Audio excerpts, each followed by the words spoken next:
अच्छा स्टूडेंट, अब हम स्टार्ट करते हैं with the industrial preparation of ethanol. Industrial सतह पे इथेनॉल कैसे बनती है, बाय प्रोसेस इसको कहते हैं। इथेनॉल इंडस्ट्रियल सतह उसे फर्मेंटेशन कहते हैं। फर्मेंटेशन एक बायोकेमिकल प्रोसेस है। इसमें क्या होता है कि लिविंग ऑर्गेनिजम्स के अंदर जो एंजाइम्स मौजूद होते हैं उसकी वजह से हम कोई केमिकल रिएक्शन करते हैं, समझ आई है। यानी लिविंग ऑर्गेनिजम्स की मदद से जब भी कोई केमिकल रिएक्शन होता है तो उसको हम फर्मेंटेशन कहते हैं, ठीक है। तो ये भी मतलब उस पूरे प्रोसेस को हम बायोकेमिकल प्रोसेस कहते हैं। फर्मेंटेशन भी एक बायोकेमिकल प्रोसेस है, ये बात समझ आइए। जब भी किसी लिविंग ऑर्गेनिज्म की मदद से कोई प्रोसेस होता है, केमिकल प्रोसेस, हम उसे बायोकेमिकल प्रोसेस कहते हैं। और फर्मेंटेशन भी एक बायोकेमिकल प्रोसेस है। इसमें क्या होता है, लिविंग ऑर्गेनिजम्स के अंदर जो एंजाइम्स मौजूद होता है उसकी मदद से हम कोई भी केमिकल रिएक्शन करते हैं, ठीक है। कोई भी, इसमें कोई भी शामिल हो सकता है। तो इंडस्ट्रियल सतह पे जो इथेनॉल प्रिपेयर होती है वो किस प्रोसेस के जरिए होती है, by the process of fermentation.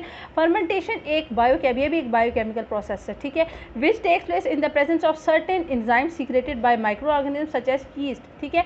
तो यीस्ट का मतलब है कि फर्मेंटेशन में भी यही होता है कि यीस्ट एक ऑर्गेनिज्म है, उसके अंदर एंजाइम्स है, उसकी मदद से हम एक केमिकल रिएक्शन करते हैं। और इसके लिए optimum temperature for this process कितना है, अबाउट 25 to 35। अगर हम फर्मेंटेशन करना चाहते हैं और हम इथेनॉल प्रिपेयर करना चाहते हैं तो उसके लिए ऑप्टिमम टेम्परेचर आपको 25 to 35 डिग्री सेंटीग्रेड रहना चाहिए। मोर ओवर, इसके अलावा अगर आप फर्मेंटेशन के तहत आपने इथेनॉल लार्ज स्केल पर प्रिपेयर करनी है तो आपको क्या करना है, आपको प्रॉपर एरेशन करनी है, आपने ज़्यादा से ज़्यादा हवा देनी है, आपने उस सोल्यूशन को डाइल्यूट करना है, पानी बहुत ज़्यादा डालना है। इसके अलावा कोई प्रिजर्वेटिव आपने नहीं डालना। अगर आप प्रिजर्वेटिव करेंगे तो आपकी जो आपका जो फर्मेंटेशन का प्रोसेस नहीं होगा, तो इथेनॉल प्रिपेयर नहीं होगा। So absence of any preservatives are essential condition for the fermentation, ठीक है। फर्मेंटेशन के लिए बहुत ज़रूरी थी कि कोई प्रिजर्वेटिव ना हो। इन पाकिस्तान इथेनॉल कैसे प्रिपेयर होते हैं, तीन चीज़ों की फर्मेंटेशन करते हैं। या तो हम मोलासिस ले लेते हैं या हम स्टार्च ग्रेन में देखिए गंदम, अंगूर कुछ भी शामिल हो सकता है स्टार्च ग्रेन इसमें।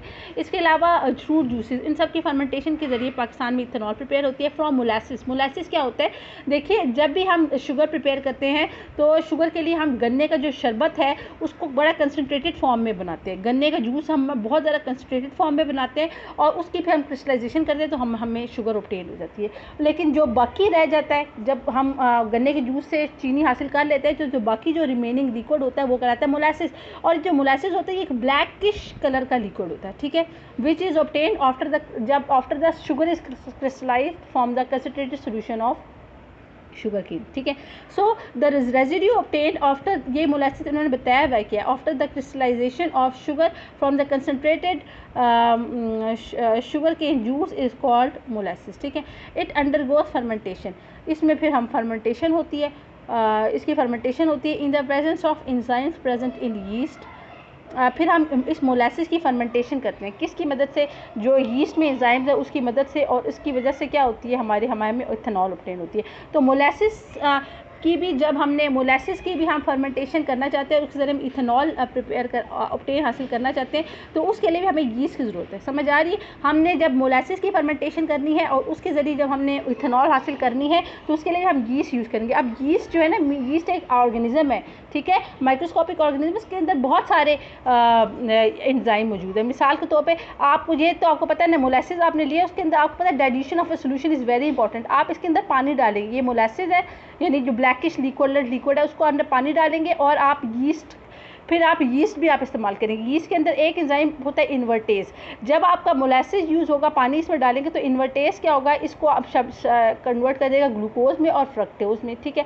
नेक्स्ट स्टेप में क्या होगा, फिर यीस्ट के अंदर एक और एंजाइम भी मौजूद है, यीस्ट के अंदर काफ़ी सारे एंजाइम मौजूद होते हैं। तो जाइमेज जो होगा इस शुगर को लेगा C6H12O6 और इसको कन्वर्ट करेगा इथेनॉल में और कार्बन डाइऑक्साइड। और दूसरा हम तरीका स्टडी करते हैं कि अगर हम प्रिपेयर करना चाहते हैं इथेनॉल फ्रॉम स्टार्च, तो देखिए स्टार्च का ये वाला फार्मूला C6H10O5। अच्छा, इधर N भी आता है, ये इधर जो डिजिटल बुक्स है इधर N मिसिंग है, लेकिन आपकी टेक्स्ट बुक में इधर N लिखा हुआ है। तो इसके आपने दो मॉलिक्यूल्स के साथ आपने N number of water molecules लेने, इधर ब्रैकेट की तरफ भी n आएगा, ठीक है। 2 मॉलिक्यूल शुगर्स के लेंगे with n number of water molecule. तो और आपने इस केस में भी आपने यीस्ट करना है। मैंने आपको पहले बता दी कि यीस्ट के अंदर काफ़ी सारे एंजाइम जैसे इन्वर्टेज और जाइमेज नहीं बल्कि डायस्टेज, माल्टेज और जाइमेज भी है। तो जब आप ये यूज़ करेंगे स्टार्च, तो इस केस में यीस्ट का अलग किस्म का एंजाइम यानी डायस्टेज एक्ट करेगा और इसको स्टार्च को कन्वर्ट कर देगा सबसे पहले इसमें माल्टोज में NC12H22O11, ठीक है। अब नेक्स्ट स्टेप क्या होगा, फिर यीस्ट के अंदर एक और एंजाइम मौजूद है, उसका नाम है माल्टेज मौजूद है। तो C12H22O11 प्लस H2O, तो माल्टेज की मौजूदगी में ये किस में कन्वर्ट होगा, इनटू 2 मॉलिक्यूल्स ऑफ ग्लूकोज, ठीक है।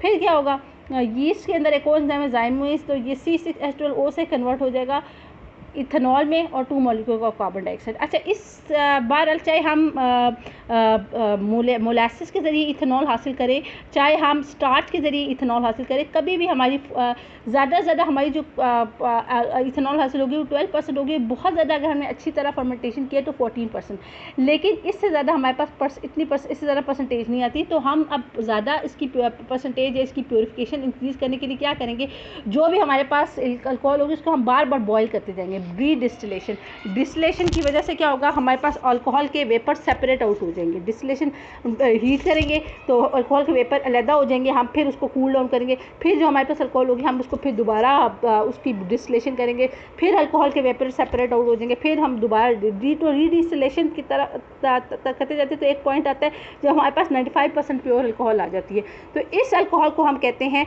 Rectified spirit. अच्छा, अगर हम चाहते हैं कि 100% हमारी प्योर अल्कोहल है, यानी हमारी अल्कोहल में ज़रा भी वाटर ना हो, क्योंकि यहाँ पे जो अल्कोहल होता है इसके अंदर वाटर भी होता है, तो अगर हम चाहते हैं कि बिल्कुल 100% प्योर अल्कोहल हो, तो हमने जो 95% अल्कोहल है यानी जिसको रेक्टिफाइड स्पिरिट कहते हैं, इसकी हमने फिर डिस्टिलेशन करनी है, यानी बॉइलिंग करनी है। डिस्टिलेशन में क्या होता है, हम बॉयल करते हैं ना, बॉइलिंग की वजह से हम जो मिक्सचर होते हैं उसके इंग्रेडिएंट्स को सेपरेट आउट करते हैं on the basis of difference of boiling point. तो जब हम इसकी बॉइलिंग करेंगे, और लेकिन इस केस में हम ये करेंगे, अगर हम चाहते हैं कि हमारी एब्सोल्यूट अल्कोहल को तो हम 95% अल्कोहल को लेंगे और हम इसकी डिस्टिलेशन करेंगे तो करेंगे, लेकिन इस केस में हमने कैल्शियम ऑक्साइड भी यूज़ करना है। यानी डिस्टिलेशन तो हम कर ही रहे हैं ना, कि हम बॉइलिंग कर रहे हैं 95% अल्कोहल की, लेकिन साथ हमने कैल्शियम ऑक्साइड भी यूज़ करते। तो कैल्शियम ऑक्साइड जो अगर ज़रा सा भी कोई एटमॉस्फेयर में भी कोई मॉइस्चर होगा उसको एब्जॉर्ब कर लेगा, तो इसके नतीजे हमारे पास 100% प्योर अल्कोहल हो जाएगी, तो जिसको हम एब्सोल्यूट अल्कोहल कहेंगे। तो ये इन्होंने बताया कि alcohol obtained by the fermentation is only up to 12% and never exceeds 14% because beyond this limit enzyme becomes inactive. This alcohol is distilled again and again to obtain 95%, which is called rectified. So absolute alcohol cannot be obtained by redistillation. Can also be obtained by redistillation of rectified spirit in the presence of calcium oxide which absorbs its moisture, ठीक है। अब हम next कर लेते हैं